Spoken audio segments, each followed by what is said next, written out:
So today I will share with you my new activity or sports that I'm doing multiple times during the week, and that for me replaces the running experience and many other cardio and strength performance workouts.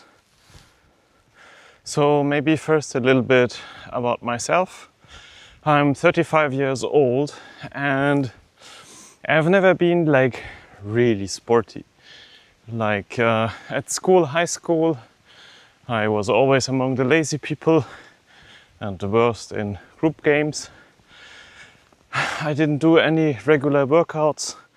I think in my childhood I did some judo regularly and tennis, but this lost itself as soon as I went to high school.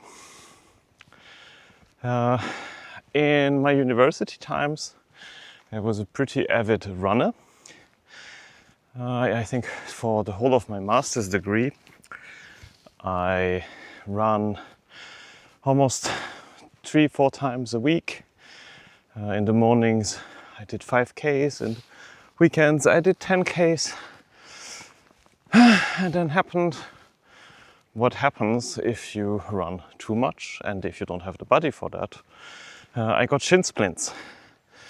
So you can imagine, for 2 years I got runner's high. I was very avid. I loved to be outside. I did good times on the 5K and 10Ks. And then you can barely not run anymore at all because your legs hurt from the shin splints. So of course I was gutted, and I think I didn't run anymore for the next 7 days during my work time, because I was just so afraid to have shin splints again. I had on-off relationships with different types of sports.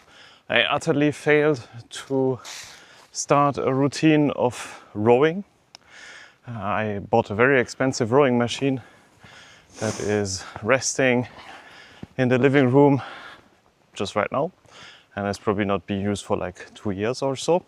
Okay, so now for this more difficult part of our mystery sport, I will shut up and focus on getting some altitude meters.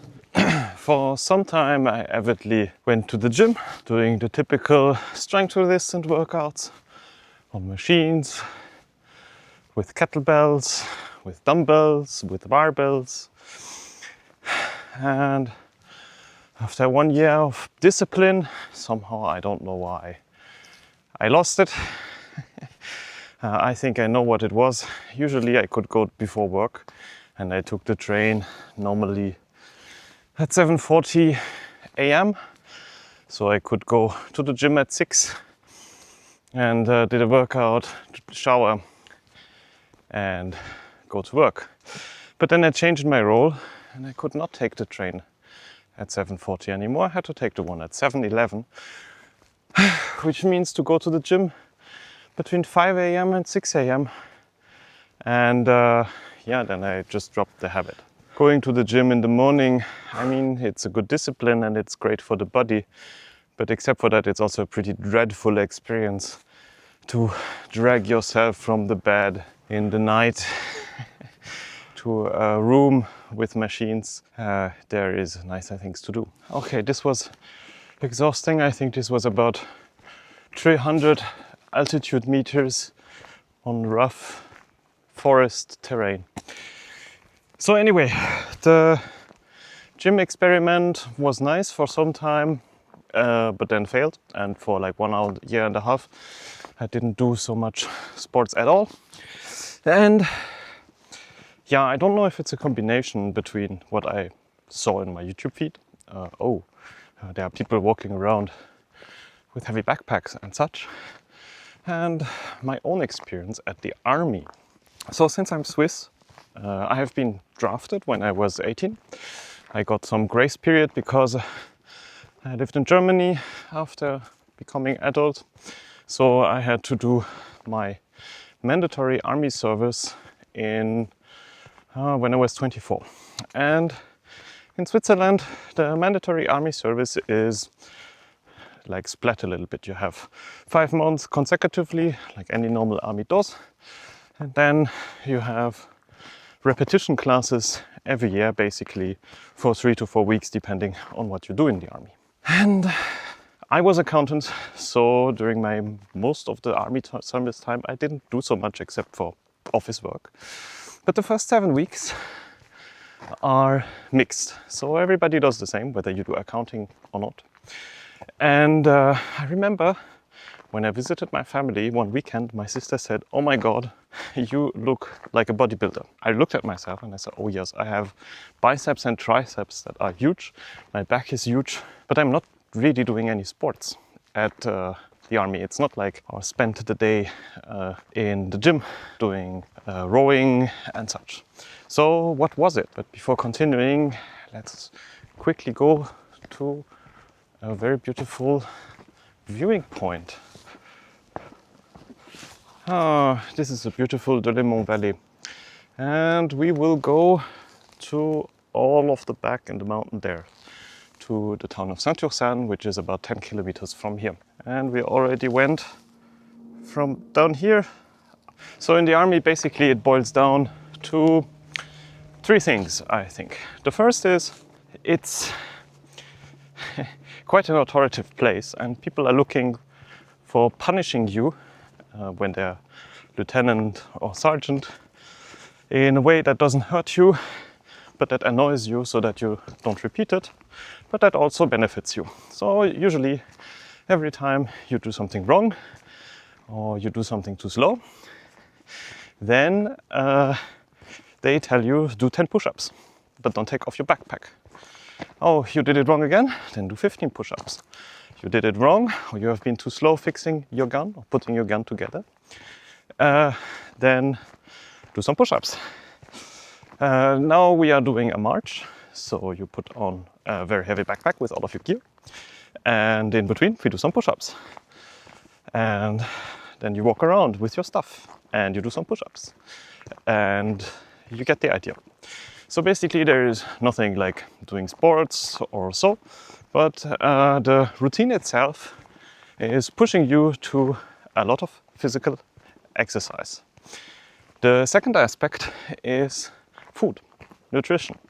In the army, there is usually a few soldiers who are responsible to cook for the whole unit, whether it's the battalion or the company. And you always get enough food, so you're not starving. You're moving a lot. You have protein, nutrient-rich food, so you have a very big basis to grow muscles in the body. And the third aspect is in the army, it usually works a little bit different. What is breaks and physical activity? It's not like, oh, today is gym day and the next day is resting day and such. No, every day is a day where you do something, except maybe for the weekend where you can visit your family. So you move all of the time, but you don't move the whole day. You move maybe 1 hour intensively, then, as it is usually the case in the army, you wait.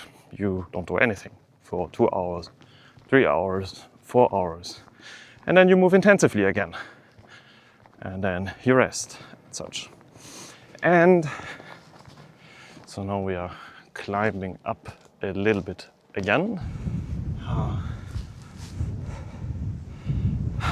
I was not expecting it to be so windy today, but at least it's also not super sunny.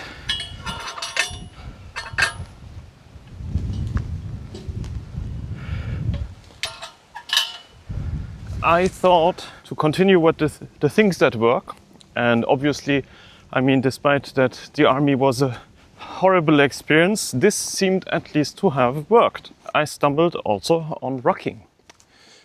So rucking is people who, or an activity that consists of taking some weight in backpacks with more or less specialized gear, and to walk, hike, move with that weight in order to increase the load on the body so that you have more cardiovascular activity and more strengthening of the muscles that are involved. And yeah, that's the basically secret sport that I started, I think now 3 weeks ago, and that I wanted to share with you because for now it has been a very great. So instead of doing your typical hike or walk, the idea is to increase the weight and with that the load and the effort, and to make your Sunday hike or your morning walk a little bit more sporty. So I have a weighted vest with 10 kilos. This is an old hiking backpack. Inside there is like a weight plate.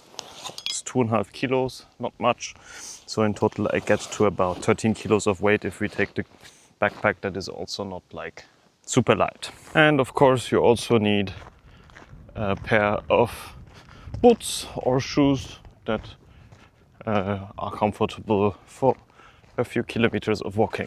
So my goal is to work my weight slowly up to about 20% of my body weight.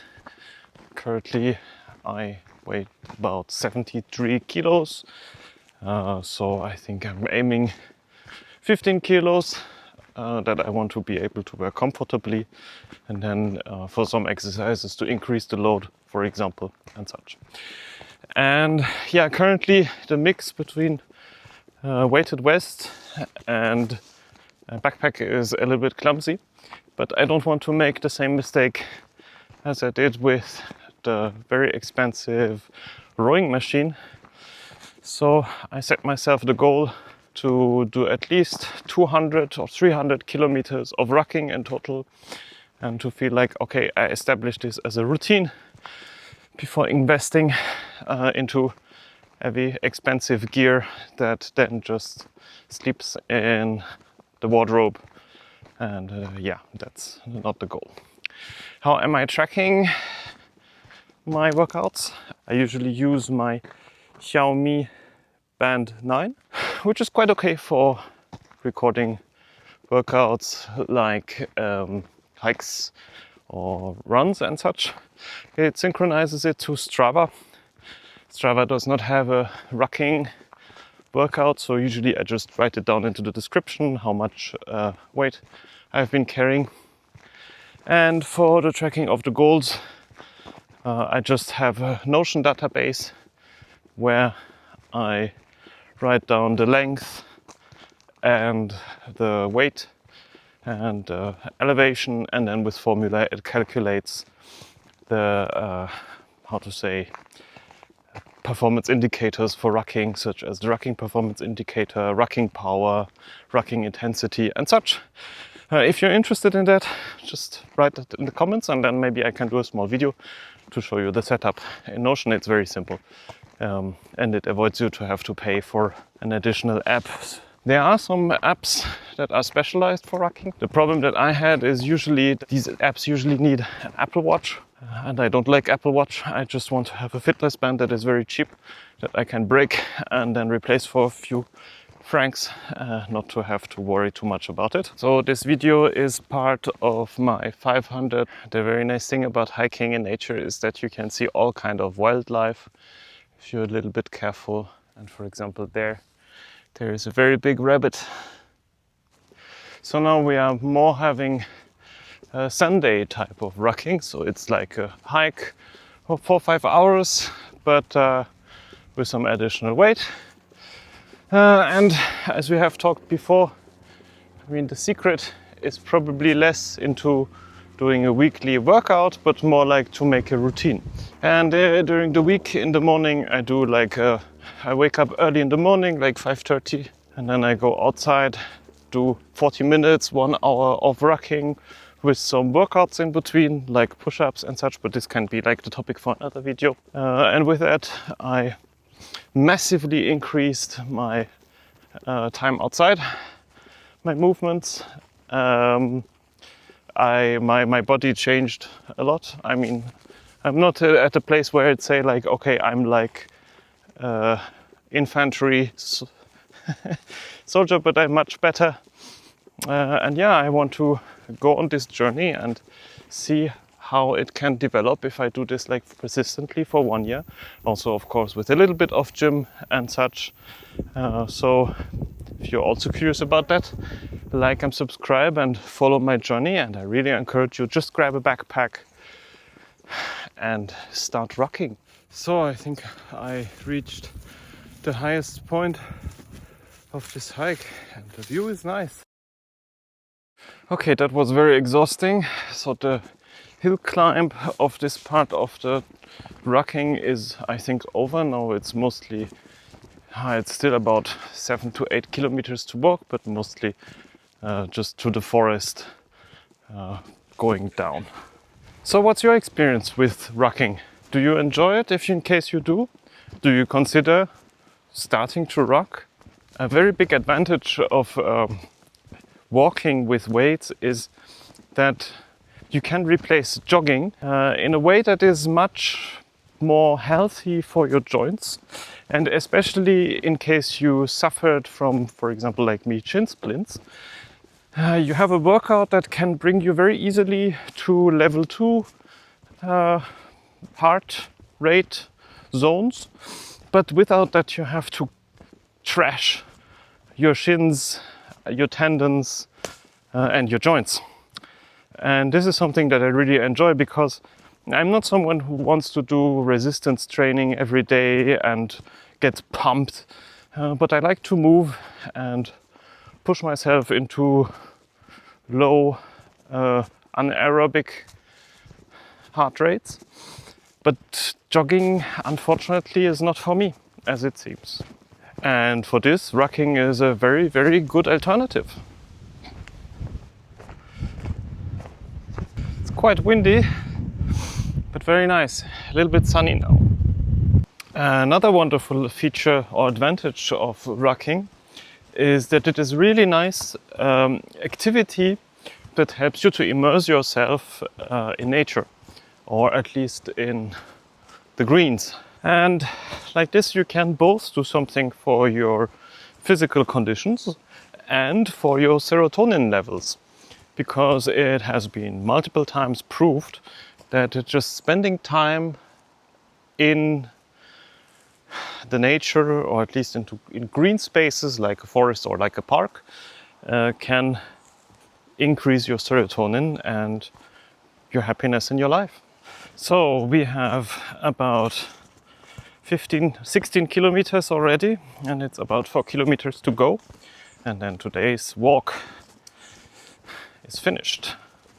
So I'm almost there now, and yeah, that's it for today's video.